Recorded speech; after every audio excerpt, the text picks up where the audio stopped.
See, what is the biggest problem today, guys? सबसे बड़ी problem क्या है आज?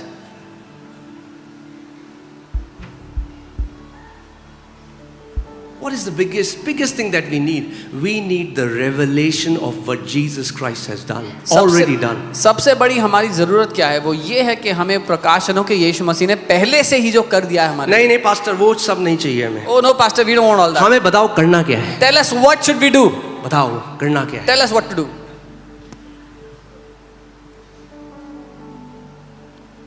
करना ये है कि चुपचाप बैठ जाना है All you have to do is sit down और वचन को सुनना है and hear the word of God. एक मिनिस्ट्री से हमारे पास कुछ लोग आए which were superly abused. It was, I mean, like, I'll not go into the details, but they came to me, they said, Pastor, क्या करें? कुछ बताओ क्या करें? Some people came to us from a ministry जिनको बहुत ही आत्मिक रूप से शोषण हुआ था और वो कहते कि बताओ क्या करना है पास्टर, बताओ हमें क्या करें हम। I said, I have a homework for you. मैंने कहा तुम्हारे लिए होमवर्क है मेरे He pass. said, in the previous ministry we were serving. उन्होंने कहा हम सेवा क्या करते थे? Every day we had assignments. Tell us what to do. हर रोज हमारे लिए असाइनमेंट होते थे, बताओ क्या करना है। I said, I have an assignment. मैंने कहा बहुत इंपॉर्टेंट इस असाइनमेंट आपके लिए। Do nothing. कुछ मत करो।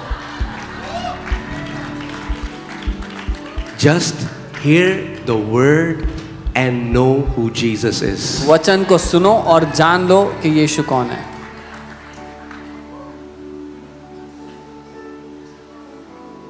Can you imagine you get married and your wife says, come on, honey, husband, whatever, tell me what to do. क्या बनाओ? पराठे बनाओ, ये बनाओ, वो बनाओ, घर साफ कर दूं. You will never know her. If you want to know her, you have to sit down, do nothing and hear. अगर शादी के बाद आपकी पत्नी कहे बताओ क्या बनाना है खाना बनाने के लिए और कभी साथ में ना बैठो, लेकिन अगर जानना है तो साथ बैठना होगा। Martha was like, come on man, Jesus is coming, I will cook chicken biryani, momos. What will Jesus like? Martha ऐसे ही करी थी, यीशु मसीह आए, मैं क्या बनाऊं, बिरयानी बनाऊं, momos I want to do something. Do. कुछ करना चाहती हूँ मैं यीशु के लिए। And Mary sat at his feet, was beholding his face and was just listening the word. Maryam उसके पाँव में बैठकर उसके चेहरे को देखते हुए वचन को सुन रही थी।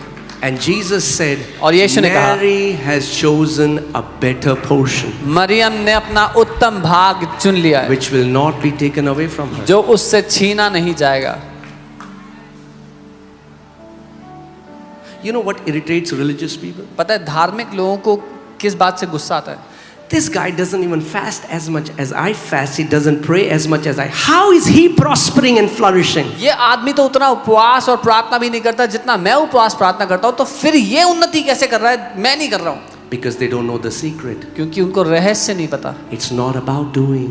मुद्दा करने के बारे में नहीं है। Okay. Hallelujah.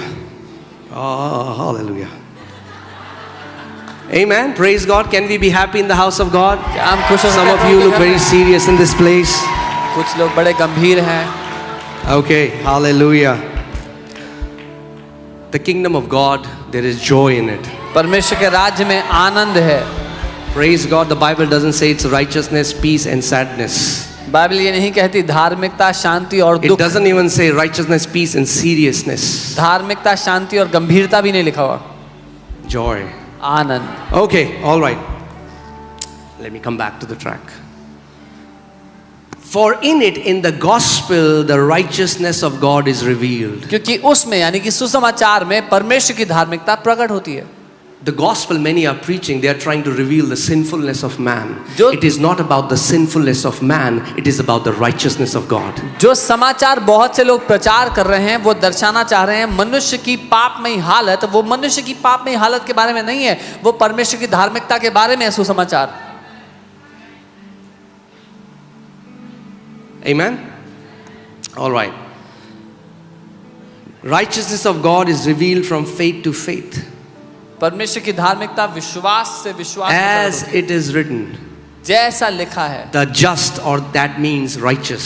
जो Just धर्मी word है, here is the word righteous. Righteous will live by. धर्मी जन विश्वास से जीवित रहेंगे। Remember the people who do them will live by them. The people who are under the law, they live by doing. The people who are under grace, they live by faith. सो व्यवस्था के लिए लिखा था जो लोग उसके अनुसार काम करते हैं उसी के अनुसार जिएंगे, लेकिन जो लोग विश्वास के अनुसार जीते हैं, जो अनुग्रह के अधीन है, वो विश्वास से जिंदा रहेंगे। Faith in what? किस बात पे विश्वास है? What is? We don't have faith in our own faith. हमें अपने विश्वास पे विश्वास नहीं है। That's stupid faith. वो तो बेवकूफी भरा Some विश्वास people say, होता हाँ विश्वास होना चाहिए, विश्वास। है। कुछ लोग कहते हैं you should have faith, you should have faith. किस पे होना चाहिए? और किसी पे भी कर विश्वास हो। अरे You should have भैया, faith.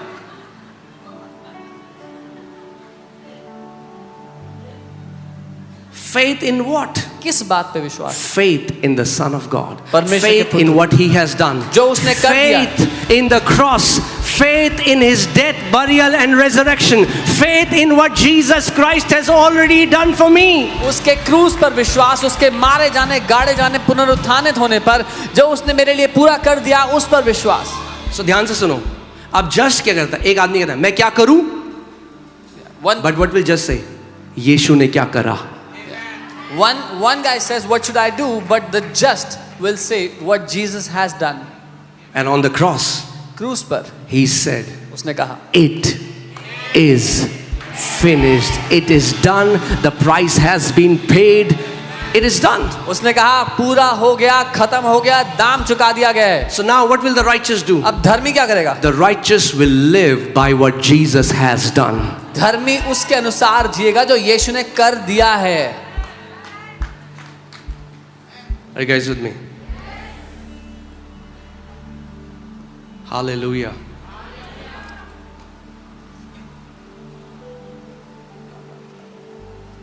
Okay. I want to take you somewhere. So this righteousness is the righteousness of faith. ये धार्मिकता विश्वास की धार्मिकता है। Oh, hallelujah. Romans 10, let's see verse 6. रोमी 10 उसका 6। But the righteousness of faith speaks. Just stop here. Underline it in your Bible. The righteousness of faith speaks. विश्वास की धार्मिकता बोलती है। The righteousness of law does. The righteousness of faith speaks. व्यवस्था की धार्मिकता करती है, विश्वास की धार्मिकता बोलती है। Did you get it?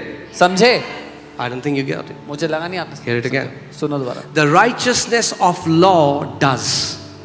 व्यवस्था की धार्मिकता करती है, The righteousness of faith speaks. विश्वास की धार्मिकता बोलती है। And that's the problem. In many churches, people are taught about doing and rarely people are taught how to speak. और यही समस्या है, बहुत सी कलीसिया में लोगों को सिखाया जाता है अधिकतर करना क्या है, करने के बारे में बहुत ही कम लोगों को सिखाया जाता है क्या बोलना है या कैसे बोलना है।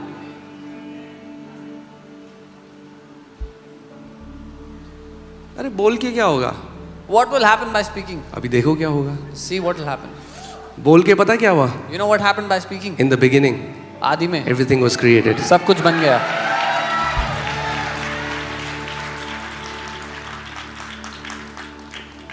God rules by speaking.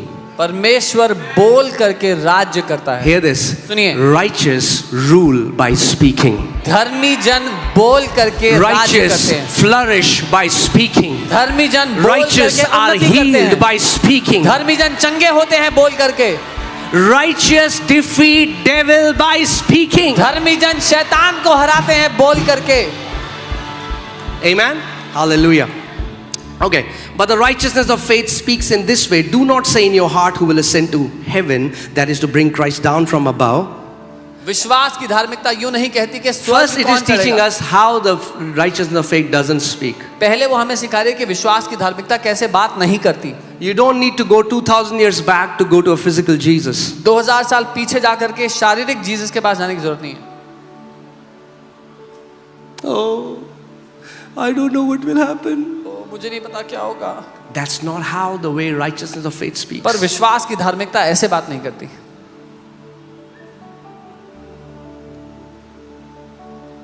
I wish if Jesus was alive in my time. He is alive.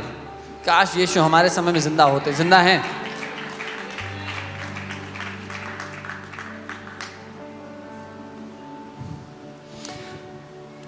But what does it say? पर वो क्या कहती है? What does the righteousness of faith say? विश्वास की धार्मिकता क्या कहती है? What does it say? क्या बोलती है? The word is near you. वचन तुम्हारे निकट है। The word is near you. वचन तेरे निकट है। In your mouth and in your heart. तेरे मुंह में है और तेरे मन में है। That is the word of faith that we preach. ये विश्वास का वचन है जो हम प्रचार करते हैं। The righteousness of faith will विश्वास की lead you to the धार्मिकता। word. विश्वास की धार्मिकता आपको वचन की ओर ले जाएगी। क्या कह रहा है वचन, मैं आपको सिंपली समझा दूं। I'll tell you simply what the word is saying. वो स्त्री जिसको 12 साल से लहू बहने का रोग था, वो यीशु के पास गई और उसको छू लिया क्योंकि वो जीवित था उसके समय में।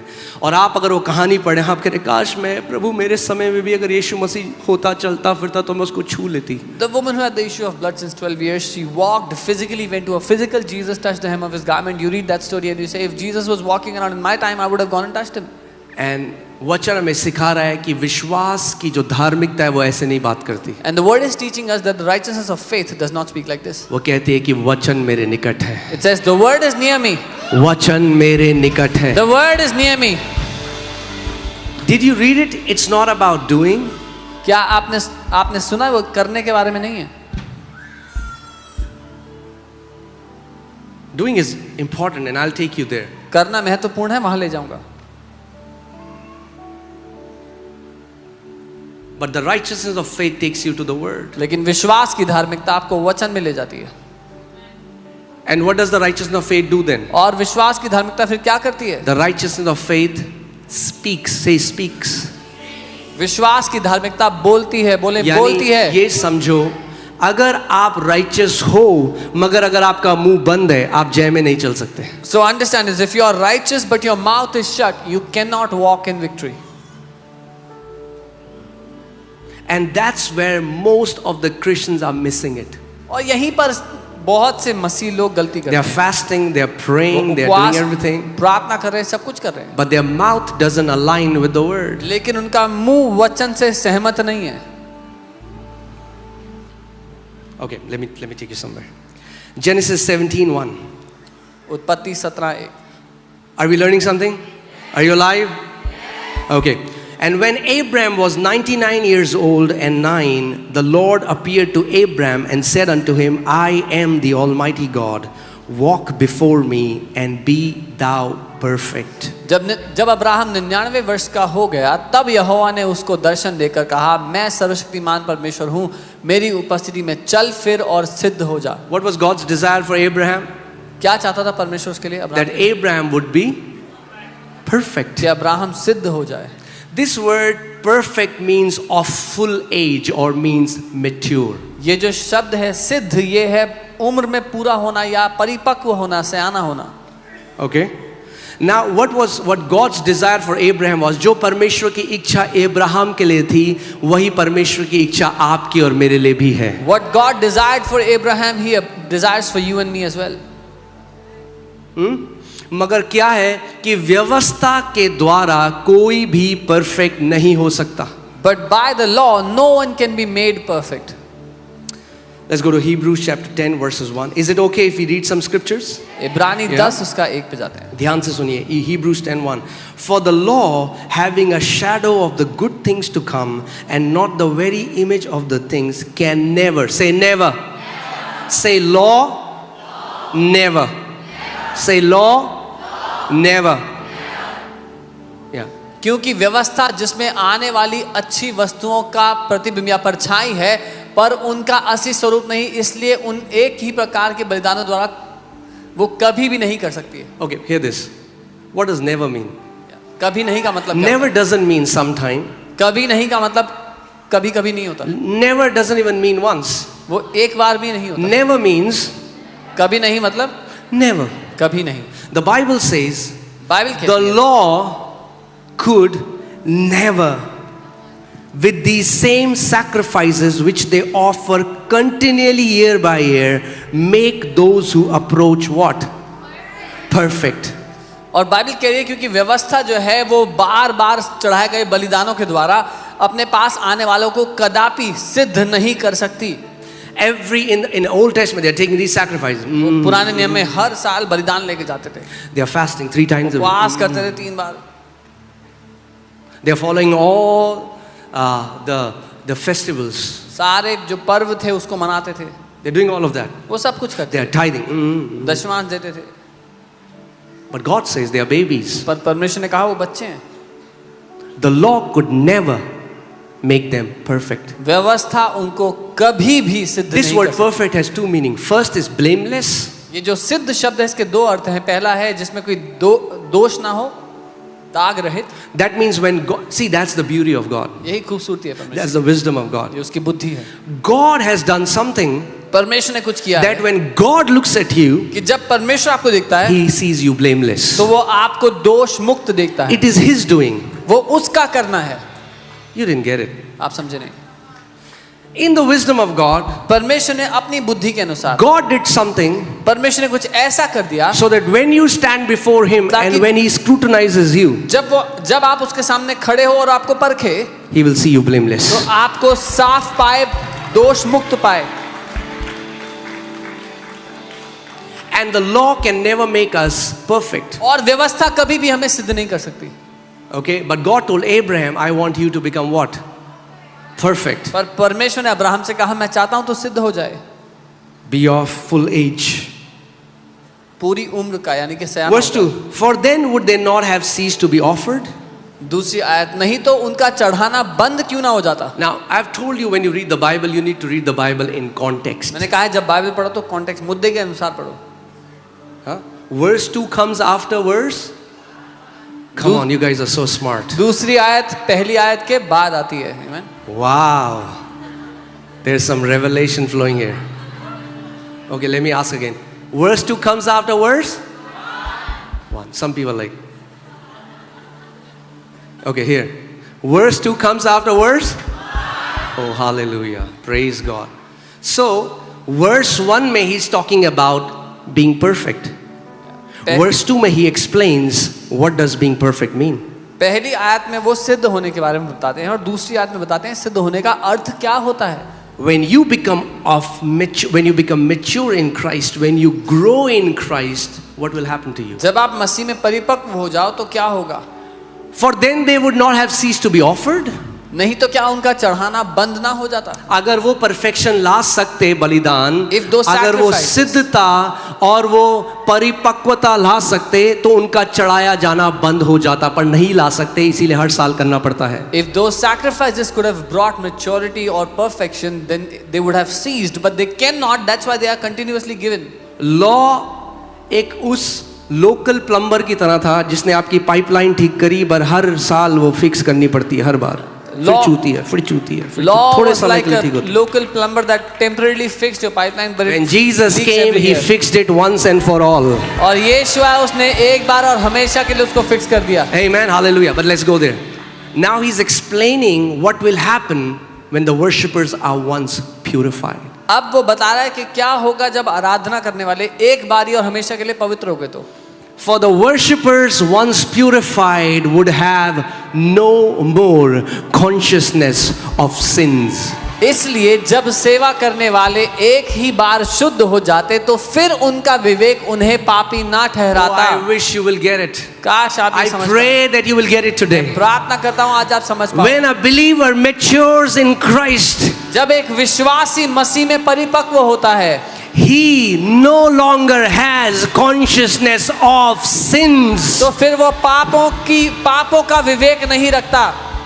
He has the consciousness of righteousness. वो धार्मिकता का विवेक रखता है. When the devil comes against him जब शैतान उनके विरुद्ध आता है to bring guilt and shame and condemnation, दोष- he can say, no, Satan, I have been made righteous. I am made in the image of Jesus. जब शैतान आता है दोष और शर्मिंदगी लाने के लिए तो वो कहते हैं नहीं शैतान, मैं परमेश्वर की धार्मिकता हूं, मैं यीशु की छवि में बना गया हूं. Amen.